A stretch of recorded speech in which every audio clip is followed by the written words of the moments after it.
The reason you're not making any progress on self-improvement is because you're still a vice-riddled bitch. You see, all addictions, they must go. Self-improvement doesn't truly start until you start removing your addictions. See, we're all focused on what we want to add to our life. What new things can we add? What new things can we do? It just shows in other areas as well how we always want more things. We always think more equals better. Sometimes, as they say, less is more. And we need to remove some bad shit so that we can move forward. And there's nothing more important to remove from your life than your vices, your addictions. These bad habits that hold you back. You see, addictions, they place a cloud over your life. They completely distract you. So you don't know where you're going. So you can't see shit. They make your mind feel cloudy. Confused even. And because you can't focus on your goals because of this massive thing that you're focusing on, then your life's not going to go where you want it. No, these addictions will take you where they want you to go. And that's no life to live. No life to live. I myself have had a few addictions over the years. But my two biggest ones are porn and wanking and drugs and alcohol. I put that in the same one because alcohol is of course a drug, but some people when they hear drugs they don't think of alcohol and cigarettes for some reason. I was for a wee while addicted to video games when I was about 15, 16, but I replaced that with going out and partying, so I don't really count that because I didn't really get over that myself.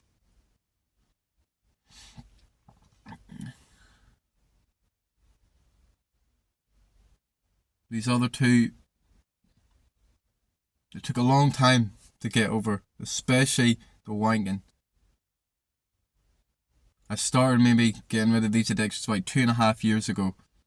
And now finally I'm free completely of these addictions. And I'm so much happier. So much clearer. I'll never go back. It seems just so stupid now that I look back. See, that life, it's no life at all. It's just filled with pain, misery and suffering.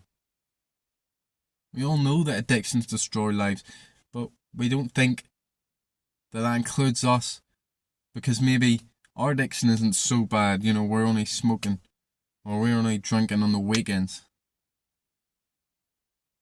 Drinking on the weekends, by the way, is an addiction. It is a bad habit. Just because it's 1 or 2 days out of the week doesn't mean it's not a bad habit. Whether it's daily, weekly, monthly, even yearly, it's clearly a routine of some sort, and it's this routine that builds addiction. Now maybe you're not so addicted because you haven't been drinking on the weekend that long because you're a teenager or something like that. If so, then you can just stop like that, fine. But it's still a vice, it's still holding you back. Regardless if you're addicted or not. So quit now while it's easy, before you get fully addicted, and it's so hard to quit.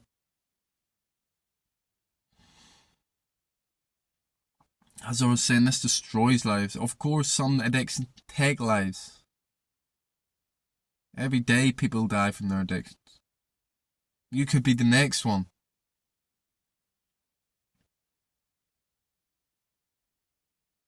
It just nullifies you. I guess that's why people love it. So they don't have to feel pain. but it makes everything just dull and bland. All the pleasures in life cease to please. This is maybe why people don't enjoy exercise, because they're full of addictions. Exercise is one of the best things out there. One of the funnest. We need to do this, what they call a dopamine detox. Because without it, you'll just feel so shit. Your whole brain, your whole reward system is completely fucked up. Any addiction will do this. Any addiction will fuck up your reward system. Because it's getting that hit of dopamine or serotonin, whatever it is. It makes you feel good, and your brain wants more of that and more of that. The more you do that hit, the more your baseline drops every single time. Crashes down and down and down until your baseline is way down here.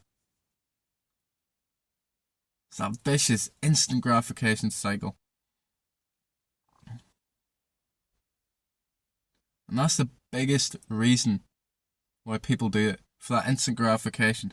See, more often than not, people are addicted because they want something that they don't have. Whether that be something non-tangible like inner peace, or self-love, or happiness, or something like a friendship, a relationship, or a certain job, or live in a certain place, have a certain lifestyle. It's usually that they want something that they don't have. Or maybe that they have something that they don't want, that they're trying to escape from. Either way, they're unhappy about their current situation, and so they run from it. But because they run from it, they can't change it. See, when you free yourself from this, you can start bettering your life. It doesn't magically fix all your problems getting sober or removing your addictions. But what it does allow you is to start fixing your problems. Because you now face these problems. If you don't face it, if you're not even aware of it, some people are that addicted, they're not even aware of things that they need to improve in their life. But once you become aware, that's when you can start seeing solutions.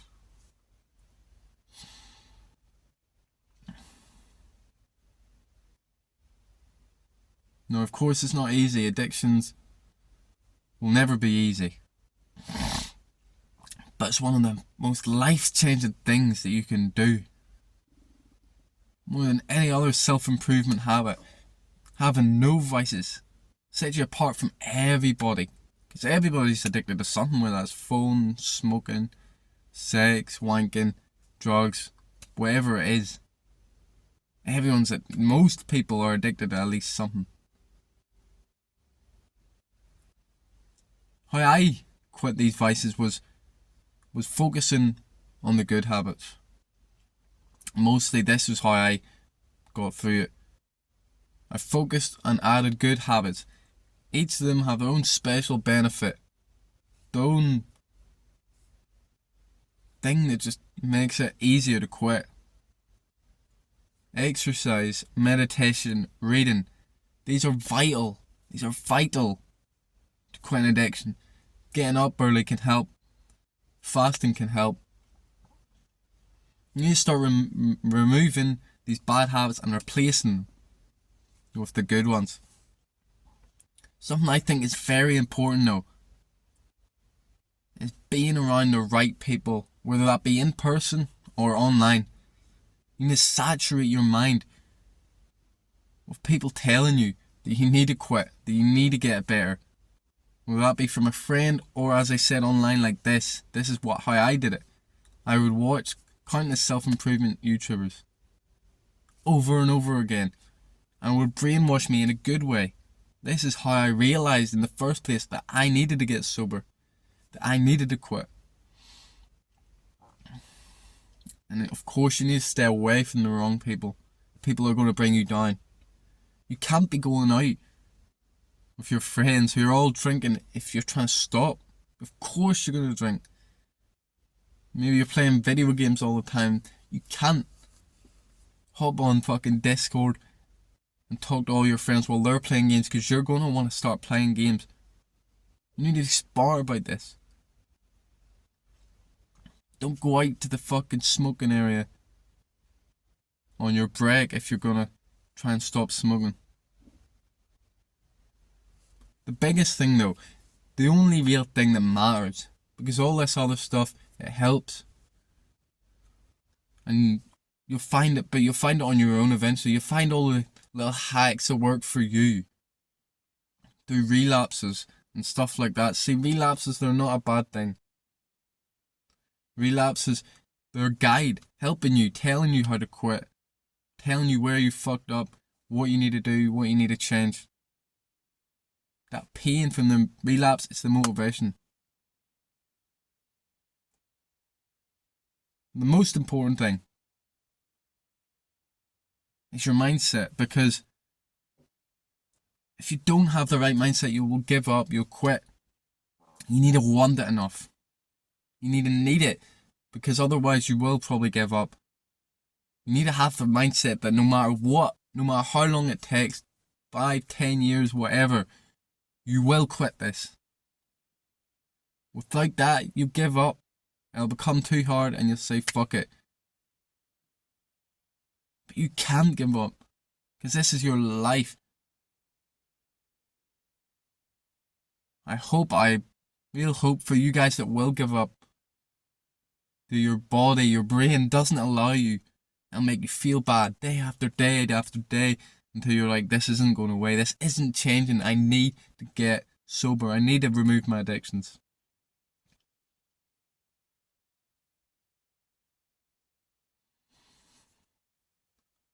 See, addictions, it's like chasing butterflies. Sure, at the start the butterflies are beautiful and it's fun, but eventually you're going to need to do something productive. You're going to need to get some food, drink some water, or else you'll just slowly wither away trying to fucking chase these butterflies, trying to distract yourself. And then eventually winter's going to come, motherfucker. Winter will come and there'll be no butterflies. This is the period where the addiction stops working. When you start getting depressed, and you start feeling horrible. Probably the period you're in if you're watching this video. Some people, they go to a new addiction. Like, what the fuck? They'll just start finding new fucking butterflies, new things to chase, new things to distract themselves with. Just know, if that's you, you're going to live a life of pain, misery and suffering. A horrible life, dictated by the fucking bad habits. If you want to live a life of your choosing, you need to quit. And you need to quit now, because this shit will take time. It could take years. It could take years. If you've been doing it for fucking years, if you've been doing it for a decade plus, it could take years. So start now, and don't give up when you relapse. That's the biggest thing. Don't think that because you relapse that you can't do this, because that is a normal part of addiction. You want to bake a cake, you gotta break fucking eggs. Good luck.